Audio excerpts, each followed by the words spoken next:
Welcome to Thursday Thought Leaders with Harbinder Narula on BW Healthcare World.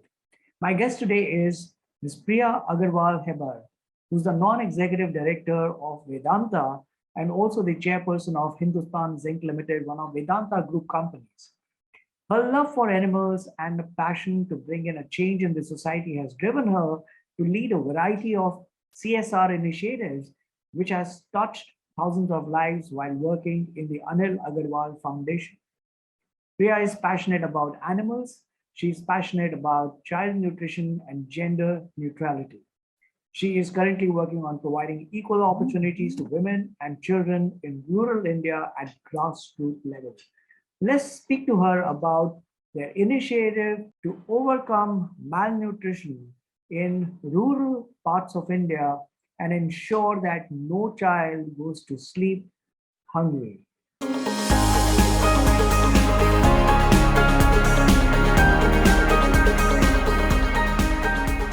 So welcome Priya to BW Healthcare World. Thank you so much for joining us on Thursday Thought Leaders. Before I get into this conversation, I know that every big project that is impactful, every journey that has taken off where you're trying to create an impact in the society is driven by a big, strong why that makes the journey purposeful.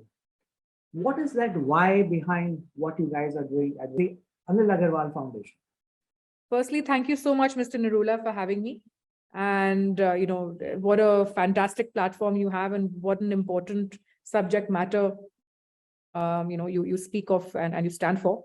With regards to your question, first and foremost, I'd like to talk about, the basis of what our social impact was formed upon. And this all started with, my grandfather, in fact. My grandfather, has from it's been in the DNA of our family, and he's embedded into our family the importance of what he used to call dharma and artha. He used to say that without artha and dharma, your wings will never take off. These are the two wings that are most important. And artha being the value that you create, and dharma is what you do with that value. Most importantly, how much you use that value to give back. And unless you equally give importance to both those wings, you will not fly. So that's been the journey from where the give back part of what we do initiated. From then, my father, from the day I was born, has been saying the one thing that he wants to change, or there's one change that he'd like to bring in the country, is in the subject of malnourishment. No child should go hungry. He has been that individual who has seen what hunger feels like. He was born in very, very humble beginnings. He knows how it feels as a child to sleep empty stomach, and he does not want any child to have to go through that, because it's no one deserves to have that kind of childhood. So from then, we've been talking about malnourishment as a family. We've been seeing how we can use it as a focus for our social impact initiatives at Vedanta. And the Nanghar was formed.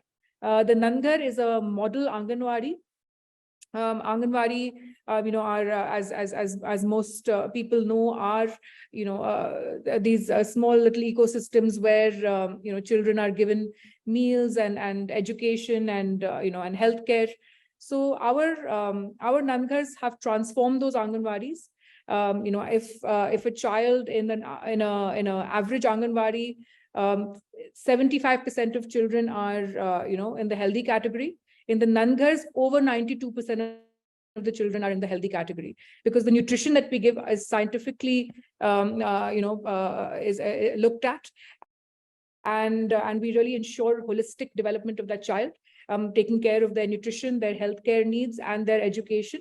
Plus, we have an entire area where we skill women for better livelihoods for themselves as well. So these are really model Anganwadis, and have transformed the ecosystem of Anganwadis. We have 5,500 till date, and we're looking at, our dream of my father is that the 13 lakh Anganwadis that are there in the country all transform into Nanghars. Awesome.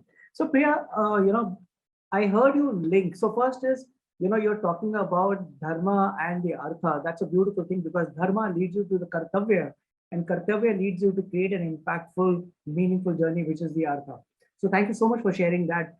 But I did listen to you talking about nutrition and also education.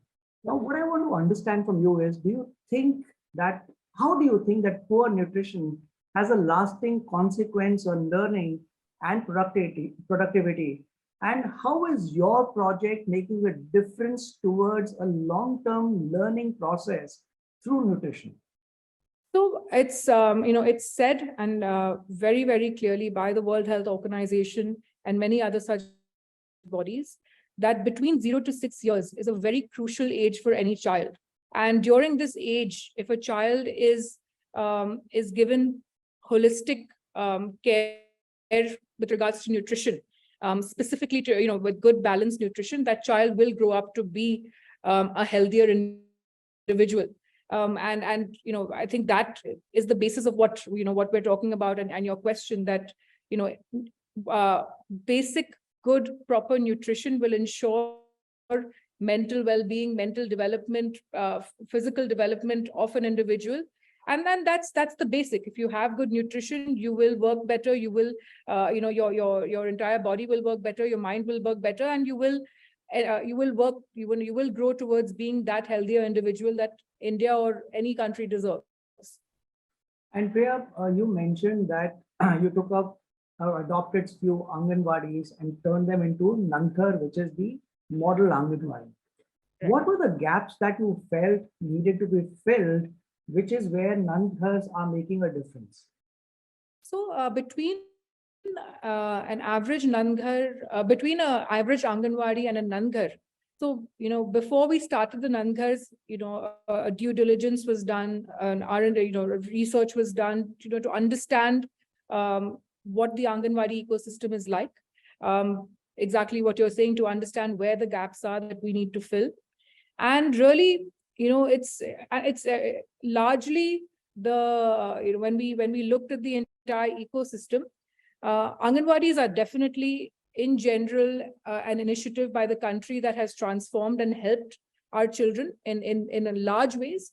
But of course, their upkeep, their infrastructure, the overall teaching, everything that was provided in some places may have been not as good as others. And I think it was very important to ensure that a standard was created in these Anganwadis, a standard of nutrition, a standard of healthcare, standard of education, which was varied across different states, across different communities. Certain Anganwadis, had close to zero attendance, were shut down. Infrastructure was underdeveloped, broken. There were no proper toilets, and there were certain issues that needed to be addressed. So the first thing that we created was a document for an Nanghar, which is a standard, level of what an Anganwadi should look like for successful development of the child. And when that was created, we ensured that gaps were filled, and across our 5,500 Anganwadis that we have so far, Nanghars that we have so far, we have ensured that we maintain that standard regardless of community and state. Right. And Priya, I want to delve into your experience of doing CSR projects or being involved in it.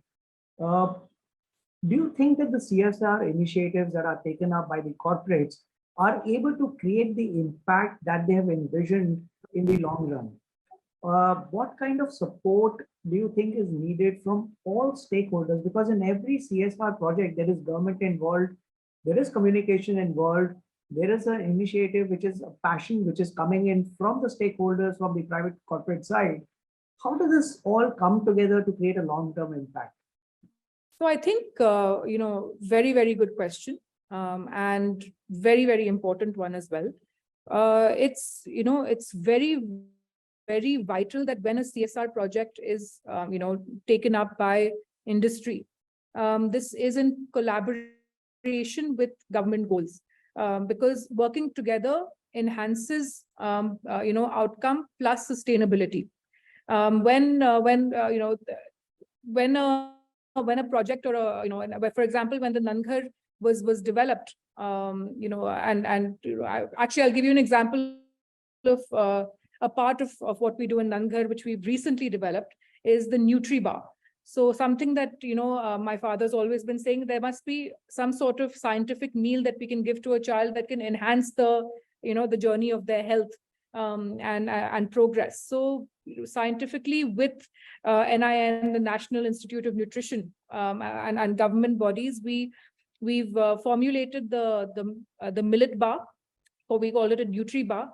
And with just one holistic meal plus this Nutri-Bar, within 3 months, a child can be seen, can move from severely malnourished to healthy within 3 months. And that is the current pilot project that is being undertaken with 50,000 children in Varanasi across 1,400 Anganwadis, regardless of Nanghar or not.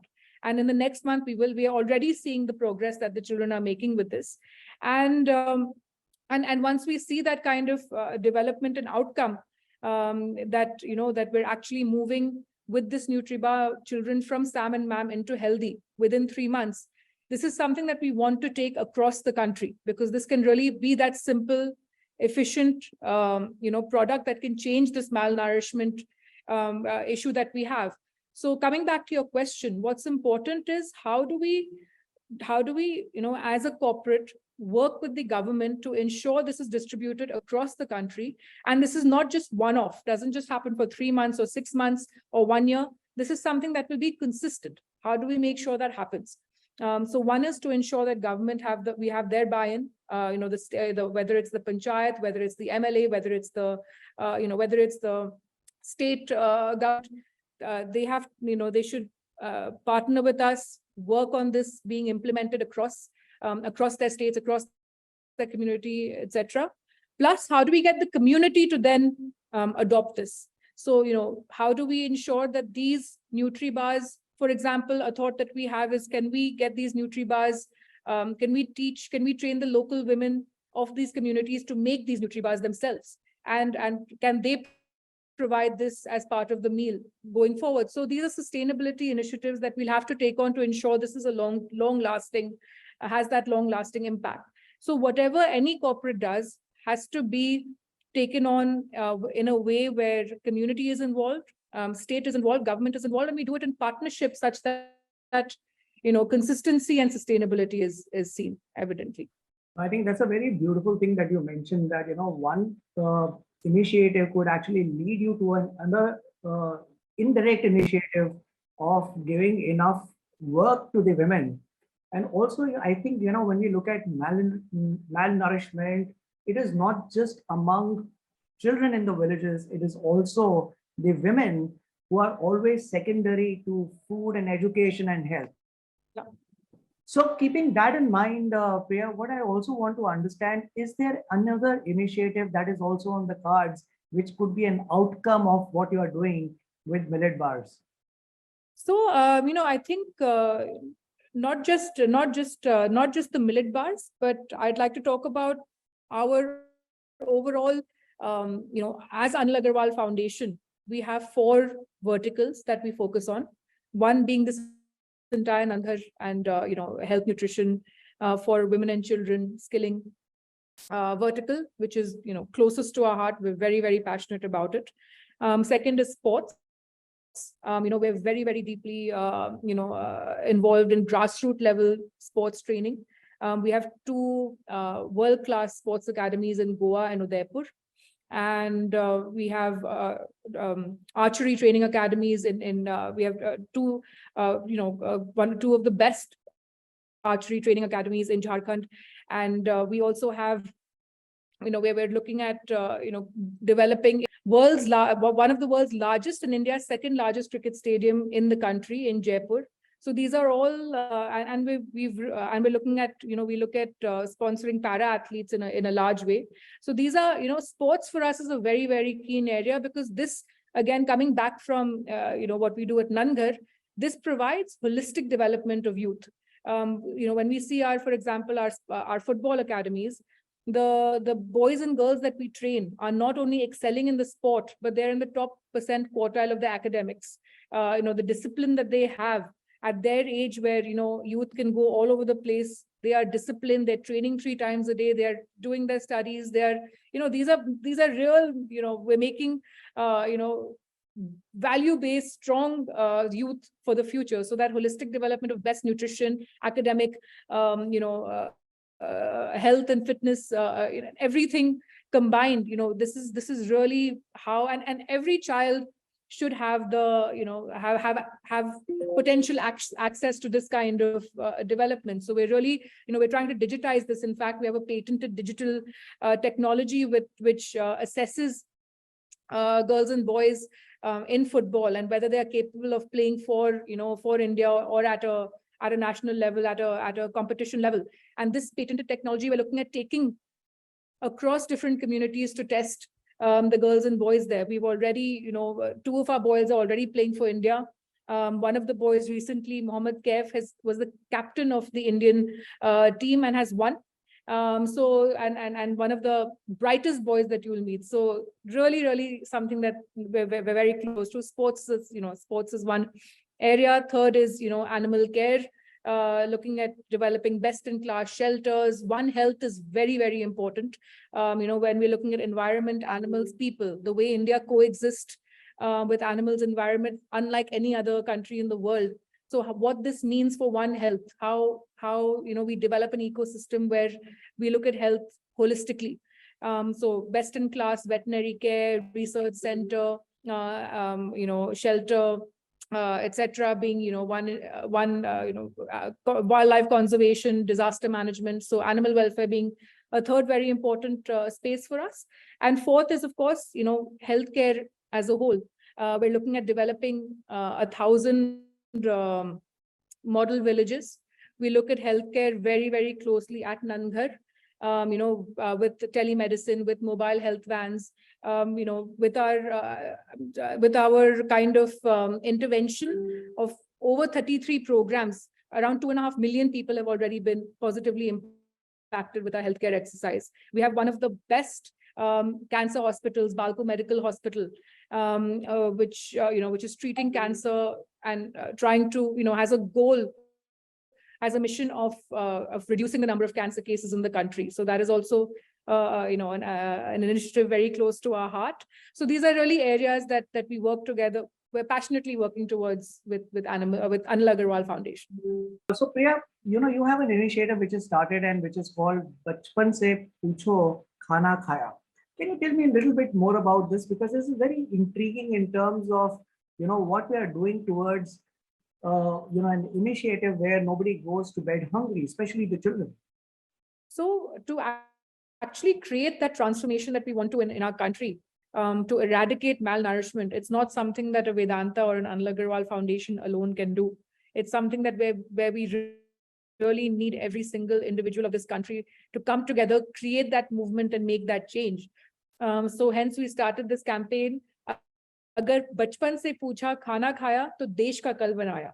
And this campaign is coined and developed by Mr. Prasoon Joshi. Also, and it's something that, we're initiated with my father, who's written a few lines as to what his bachpan was like.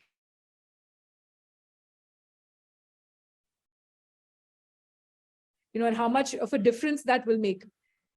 So it's about going out there. It's about getting everyone to talk about कि आपके सामने अगर आपके आसपास कोई भी बच्चा हो, उसको पहले पूछो कि बेटा बेटी आपने खाना खाया कि नहीं. It's the basic of what one can do to initiate this movement of providing nutrition, providing food to all our youth. And across the country, it's something that we're very excited about. And I think we're looking at developing this and bringing everyone together to work towards feeding young India. Absolutely. I think, this is a very good movement. And I love the line because, I think every parent, irrespective of the resources that they have or not have, they ensure that the child gets food first. Yeah. But I think this movement, where the difference it can make is that you go beyond the attachment of your own child to any child. I think that will be. Yeah, absolutely. And this is so true for India. Because India is known to, feeding is just a part of India's DNA, ki khana khilao. And it's something that, it's already so true to our culture and our roots. We just need to ensure that we're spreading this love that we have to feed to beyond our families, to across the country. Lovely. Priya, this is something really good to know. The 4 initiatives that you're doing. I remember at Business World, we had taken up the initiative to work around with the world sports around organ donation. People who had either donated organs or had received organs. We were supporting that. And also, I'm personally writing a book on cancer survivors called Defeating Cancer. So these 2 issues are very close to my heart. And I know that these are very fulfilling to me. So my last question to you before I let you go is related to this. That how have all these initiatives that you are doing, the 4 aspects or the 4 pillars of CSR that you are doing, changing you as a person? How fulfilling is this experience for you and Mr. Anil Agarwal and everybody else who's associated with this? Honestly, I think this wakes us up. This is what gets us out of bed every day. Finally, when you finally, and as he says, finally, it's not, to an extent, it's great to, be in a business, go to office every day, talk about your balance sheet, etc. But eventually what really gives you the kind of fulfillment that one wants is when you see a life changing, with your intervention, and, with this kind of, passion and this kind of, these kind of give back initiatives that has really been embedded from my grandfather's time, from my father, and thanks to them, this is happening. Because of them, this has made me and many others like me aware of what's going on in the world, and we're connected to those people, and we're connected to the grassroots level of India, and that is what's important. Unless you're connected to what's actually happening in the world, how can you take that stand and passionately make that change? So it's it's what drives me, and it's what wakes me up every single day. That's all I can really say.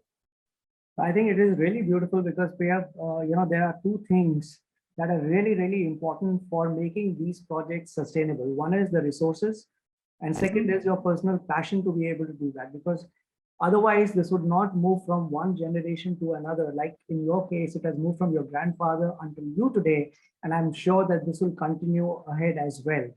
I'm so glad that Anil Agarwal Foundation and you are taking these initiatives. And thank you so much for taking our time to speak with us. It's been such a pleasure to speak with you today. Thank you so much, Mr. Narula. It was very, very nice meeting you, and really looking forward to meeting you again. Look forward. Thank you so much, Priya. Thank you. Thank you.